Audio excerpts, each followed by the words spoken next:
We've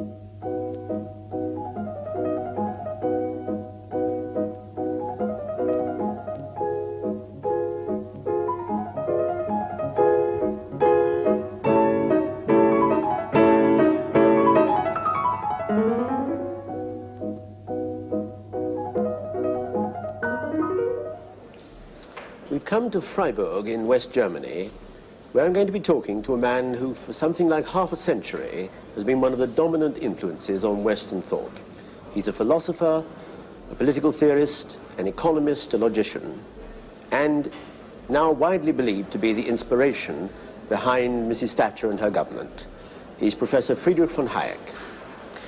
Professor Hayek, I'm sure you'll be well aware that to many people in Britain, and particularly on the left, you are a kind of bogeyman. You are believed to want to throw people out of work, send children down the coal mines again, grind the faces of the poor in general. I don't suppose you share that view of yourself, but would you like to start by telling us how what you obviously regard as a complete misconception of your thought has arisen? Well, naturally, I don't share it, but I must say I understand it. If you tell somebody that his past has led him to the morass, to withdraw may be even more painful than to go on where you are. And I am, I admit, in fundamental disagreement with the whole tendency policy has taken over the last generation, and I believe that the present difficulties are all due to this, and that to cure or stop the decline of Britain requires no less than a complete change of course. That means that I do not believe, as many people would agree, that socialism is half right. I'm convinced it's all wrong. And that is my starting point. What is the dominant tendency that you speak of that you think has led us into the morass? That we're not willing to accept the guidance by the price mechanism, which alone can enable us to create a system of international coordination where the individual efforts are not guided by the concrete knowledge of the results, but where we work for something about we only learn by abstract signals, the prices. Why is that the only possible mechanism? Because we don't possess the knowledge. The knowledge of facts is widely dispersed. We want to make use of knowledge possessed by millions of individual people, which they can only use if they are fed signals about the general situation. You can't reverse it, you can't possibly concentrate this knowledge. But the whole order of international cooperation has been built on such a signaling system where signals tell you about facts which nobody knows concretely in their totality. And I may add, such signals you cannot correct. You cannot correct signals which inform you about circumstances you don't know. And these signals you mean are the prices in a free market? Entirely the prices in the free market, which alone have made the present level of wealth possible. But isn't the system fundamentally unjust in that, first of all, it only rewards in economic terms. Secondly, it rewards people in a way which may well be wholly disproportionate to their merit. I admit both of this, but it can't be just. I mean, a guide system which decides which things happen to be most important for the rest of man in person cannot take any concern of the merits of the individual. Whether at a particular moment your services are very valuable to your fellow man or not does not entirely depend on you. And what we need is that people are forced to do what is beneficial to the rest, irrespective of what merit there is behind it or not. The whole idea that society can be made to behave according to human conceptions of individual morals is completely mistaken. We cannot accept from society that it's a concept that just is not applicable to society. But surely, can't we, even if we accept your basic premise, can we not reward people in our society, not perhaps according to a scale of their virtue, but at any rate according to a scale of their needs? After all, the needs of one individual and another do not differ according to his ability to compete in the market. No.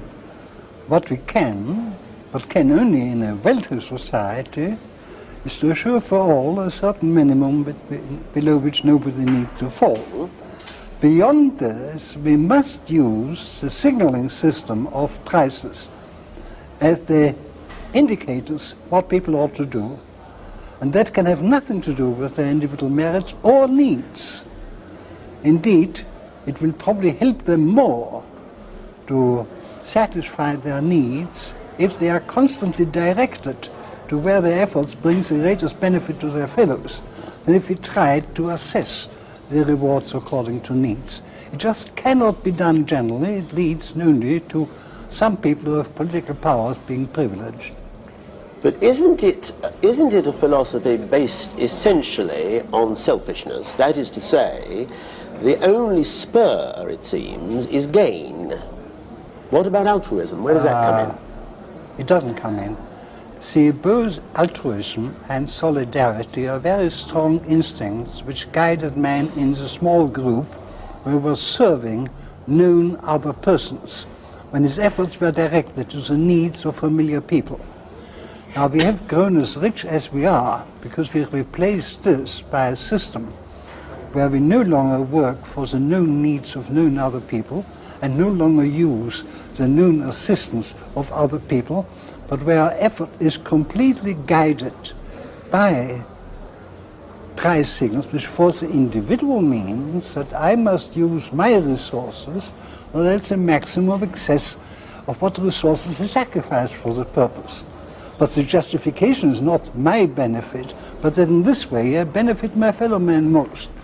So it does happen that so far as commercial activities or economic activities are concerned, we will benefit our fellow men most if we are guided solely by the striving for gain.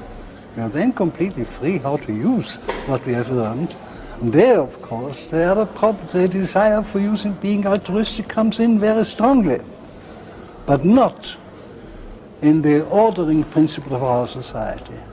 Well, where did it go wrong then? When did we get off the rails? Because there was at once, at any rate, an approximation to what you're talking about. I presume you agree that it can never be perfect. No, there can never be a perfect market system.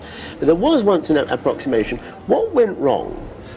Well, I think mainly in the last century, two things happened. On the one hand, the general familiarity with the morals of the market, which were unquestionably accepted by all the members of small enterprise, by the apprentice, by the servant of the farmer and so on, was no longer naturally learned by everybody as a large organization grew. It happened to begin in manufacturing, but by now it's no longer only the factory, it's equally government organization and so on, where thousands of people grow up without any contact with the market, and their children no longer learn it automatically. Now this coincided with a very profound philosophical influence. They not only lost a certain moral traditions, they were definitely told by the philosophers, oh, all these traditional morals are nonsense anyhow.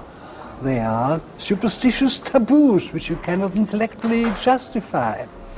And so arose a new movement, and that's how I should describe socialism as an intellectual force, in which people tried to invent new morals in order to assist those natural instincts which the man still carried over from his primitive life. Instincts which had been adapted to the face-to-face society, where you were serving the needs of people whom you knew and using instruments you knew and discrediting all the rules which had made the large market economy possible. Well, but both halves of this, first the fact that people are more and more in large organizations insulated from the market on the one hand, and the new philosophical tradition on the other, are not confined to Britain, are they? Is this a disease of the whole Western world? Well, Britain is merely ahead of the rest of the world, and I think there are two reasons for it. One may surprise you, but in a sense, the leading British thinkers were more intelligible than elsewhere. Intelligible or intelligent? Intelligible. Ah. I think nobody but a fanatic would take Marx seriously. But when H.G. Wells and Bertrand Russell and Bernard Shaw explained this had an enormous influence. And I believe a great part of the British public were thinking in socialist terms as a result of this education. The second factor, which is also specifically British, is that the great sympathy which the general public had with the trade unions enabled them to an extent to upset the market system, which was not possible elsewhere, just because the trade unions did not enjoy that sympathy. I think there's still the great obstacle to a reform, the illusion that you can induce people who have been granted special privileges, and that's true of the leaders of the trade unions, by nicely talking to them to abdicate these privileges is just nonsense. I think the first problem for Britain at the present moment is to free the way for new developments by reducing the coercive powers of the trade unions, which are not a result of giving them the general law, but by conferring privileges upon them, and then to restore the market, which will essentially need a monetary reform, the end of inflation. We mustn't forget that our present system is always so obstructed that in fact we probably can keep it going only by inflation. So we must first free the price mechanism, then restore a sound currency, and then there's no reason why Britain shouldn't return to old prosperity. But you see, this brings me to another charge often levelled against you, which is that this is all very well in theory, but how do you actually bring it about in practice in the real world that we all have to live in? You talk about trade union privileges, very well. How would you go about reducing those if you think that is the vital element in our progress? It is vital. It means that we have to take measures which in the first instance will be extremely painful, and that is the reason why I'm not sure that things may not have to get much worse before we are willing to take on us what is really required. Both to stop inflation and to restore a functioning market will cause a great deal of further disorganization, as we now see an increase of unemployment, which may be temporary, but which is not an aim of policy, of course, but an inevitable result if you stop the misdirection of resources, which was the effect of inflation in the past. So we have to face ourselves to very severe hardships if we are to return to that self-directing automatic system which alone can restore British prosperity. But and it's not only, I usually say it of inflation only, that no stabilization has ever been achieved without what we call the stabilization crisis. But in Britain it means much more. It means not only that stopping inflation is bound to bring about a very unpleasant process of unemployment, of bankruptcies and so on, that much more is required. Now my point is about the whole thing, in particular inflation, that you cannot drag out this process slowly. No government can stand a policy which would cause misery for 3 or 4 years. You must get it over in relatively few months. And the idea that you can do it slowly and still succeed is a complete illusion. I think I ought to add here a thing on your initial remark. I don't want to make it quite clear that I would never presume to advise Mrs. Thatcher, and I do not. I have no contacts in this sense. I'm of course delighted to hear that she generally believes in my sort of philosophy, but I have not got that particular knowledge about what is politically possible. She knows. I hope the right measures are already politically possible, but possibly, I think, as I said before, things may have to get much worse before they become possible. But is there no other route to it? What about some form of general cooperation, people understanding the problem and without the pain that you describe, solving our problem? Why can't that be done? See, and all men of goodwill, and there are plenty of them around still after all, if all men of goodwill cooperated together. understanding the problem would show them that it means adaptations to facts nobody can possibly know.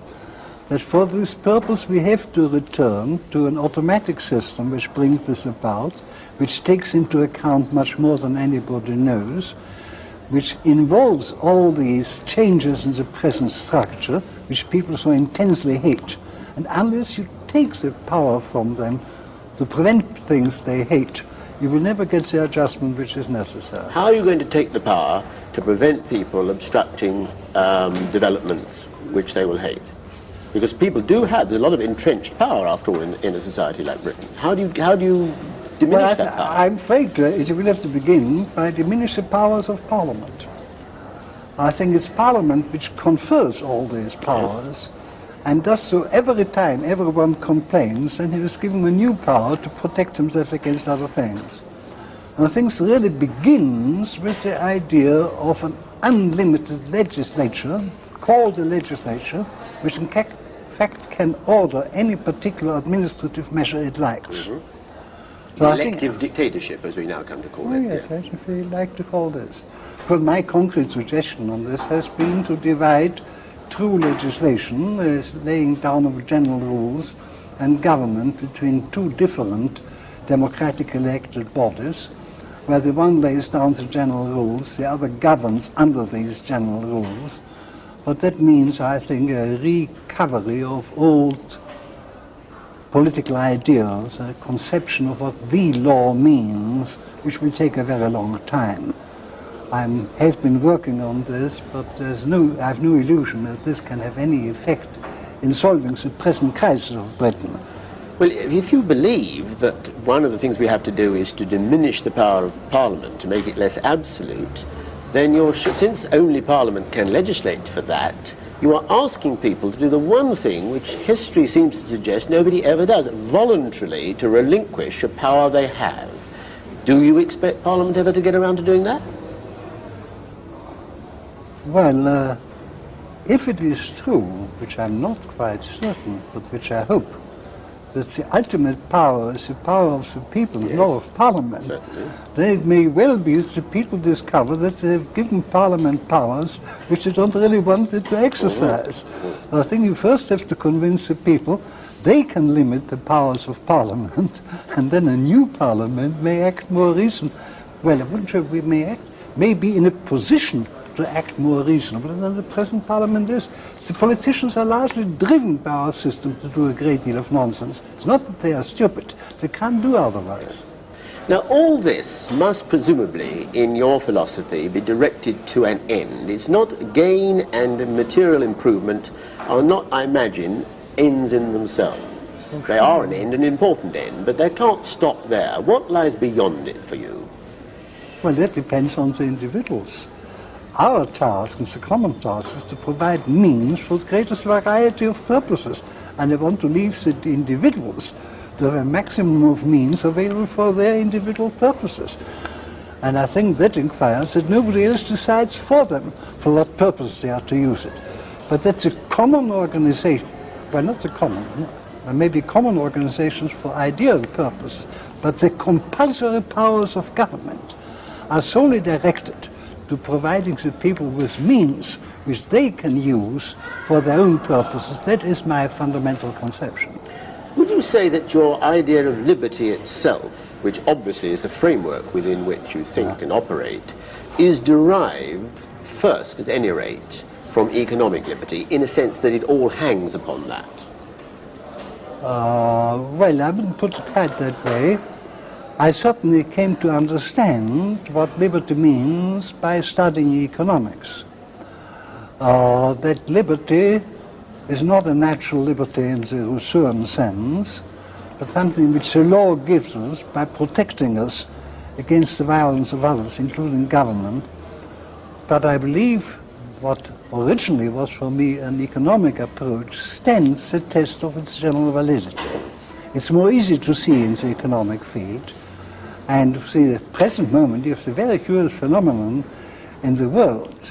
It's a revival of liberalism, which did not start among the economists, is now due to the economists.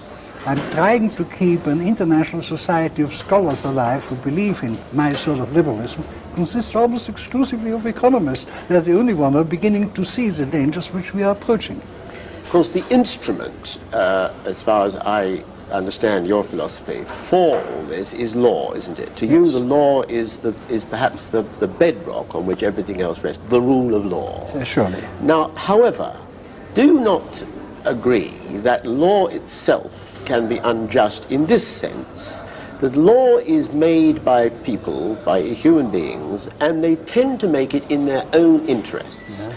The game laws of the 18th century were devised to prevent poor people taking the pheasants and the rabbits of the rich people. Now, won't that always be so, that law is made in the interests of those making it, and the rest are shut out? And that therefore the protection of the law is, in a sense, illusory. I'm glad you raised this problem, because it shows very beautifully how the prevalence of a political philosophy can keep the law in the right limit. In the 19th century, I think this conception that only that was law, which was a general rule equally applicable to all, and giving us all the same chances and advantages, has become very generally spread. It's in trying to help particular people that we have destroyed this conception of law as a general rule. So surely preserving the kind of law which I want presupposes a sort of general philosophy, which in an imperfect form existed. And if you look into the writings of Tocqueville or even Burke already, or Lord Acton, you have a very highly developed philosophical basis for the conception of the rule of law. But while the people are still being praised, they're no longer read. Incidentally, if I may, I find one of the most interesting sources of the legal philosophy of the free society in the writings of the English legal philosophers of the 19th century. People like Maine and Maitland and Pollock and Dicey. I think there we find a deeper understanding of the basic principle of liberalism than anywhere else. You know, it seems to me, to some extent at any rate, that you are demanding something that is impossible, that your beliefs, the execution of your beliefs, the solution to the problems you propose, seem to depend on people in general, I don't mean their leaders, but the whole people, being infinitely wiser than is likely in the ordinary run of human nature. No. I think you are right to that extent that what I am wanting may be impossible in the present state of opinion. And then I must return to what I say, maybe things have to get much worse before we can do anything. But it's not a question of wisdom. Ultimately, all our moral institutions depend on more or less irrational traditional beliefs. And while it may be very difficult deliberately to create a tradition, just as the intellectuals of the 19th and early 20th century have created a bias towards the socialist conception, I think a change of opinion in the intellectuals may, without their being understood, again create a moral background of opinion which is really favorable to liberty in my sense. But it may, of course, mean that the kind of reforms which I want may come only in 100 years' time. Well, the British don't exactly have a reputation for paying great attention to the intellectuals, do they?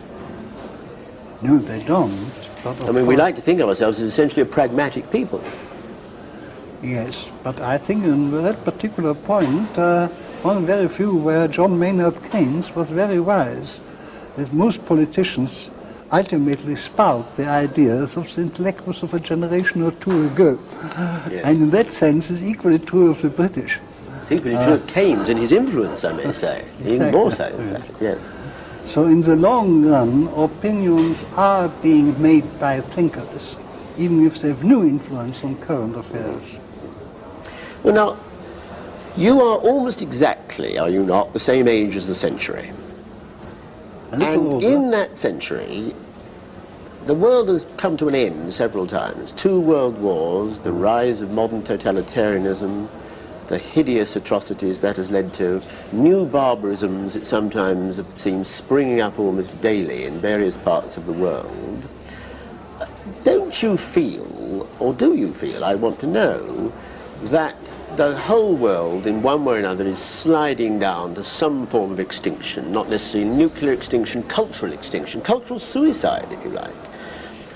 Are you pessimistic in that sense or optimistic? On the whole, pessimistic, although my formula, which I've used many times already, is that if the politicians do not destroy the world in the next 20 years, there's good hope. Because there is everywhere a young generation springing up among not only economists, thinkers, who see most of the defects. And so if you survive the next 10 or 20 years, I think there's quite good hope. Of course I'm working for a chance of surviving it, but for the time I still have to live, I'm very pessimistic, I admit. What about your attitude in this respect, pessimism or optimism, about Britain herself? You have put forward solutions to our problems, as others have. Do you think, in fact, never mind the should and the shouldn't, but do you think, in fact, we are going to solve our problems? Of course, you argue that there is only really one way in which we are to solve our problems, but do you think we will, in fact, in some way or another, achieve it? It's touch and go. I believe if Mrs. Thatcher had the full support of her party, there was a very good chance that we would. No more than a good chance. But I'm becoming more and more apprehensive. I think it is becoming quite clear that there are people who are conservative in the old sense, afraid from too drastic measures. And Britain now needs drastic measures. Britain has gone so far on the downhill slope that a cure must be a fairly quick and fairly painful process. But surely isn't this argument fundamentally incompatible with democracy? Because in the end, in a democracy, the people will decide, and people will not, or perhaps they will, but I think on balance it seems probably will not, willingly face going into greater pain, greater upheaval, greater difficulty, great unemployment, all the rest of it. People don't want that. Naturally they don't want it. Surely democracy itself will stultify your hoped-for advance. Well, I think you are too pessimistic about the views of the people at large. Our present form of democracy, which puts politicians under pressure to satisfy any number of special interests, I think is pretty hopeless. But as regards the views of the people at large, I'm not so pessimistic. Somebody who has really power to explain to them, remember Churchill in 1940? He succeeded in changing around public opinion at a time when the British intellectuals, if I may say so, were in a lamentable state of complete collapse. And yet one man could rally the people to a resistance against something which they knew would be extremely painful. It would be much easier in 1940 to give in to Hitler. Nothing would have happened. I think in the same sense it is conceivable, and if I may mention one way, in Parliament it seems impossible now to get drastic action of depriving the trade unions of their privileges. I think if you put to the people at large in a referendum the simple question, are the trade unions to be deprived of all the special privileges not granted to other citizens, you would get an overwhelming majority. So in a sense I would appeal to democracy on the route, rather. I'm not hopeless about democracy. People may will the end, will they also will the means? To say that depriving the trade unions of their privileges, people may say, yes, yes, let's do it. Do you think people are willing to face the upheaval, the industrial chaos that would inevitably follow such an attempt? Well, I hope that if Parliament has very definite instructions from a referendum in rather general terms, it may be difficult from the Parliament to avoid this duty or escape this duty. Thank you very much.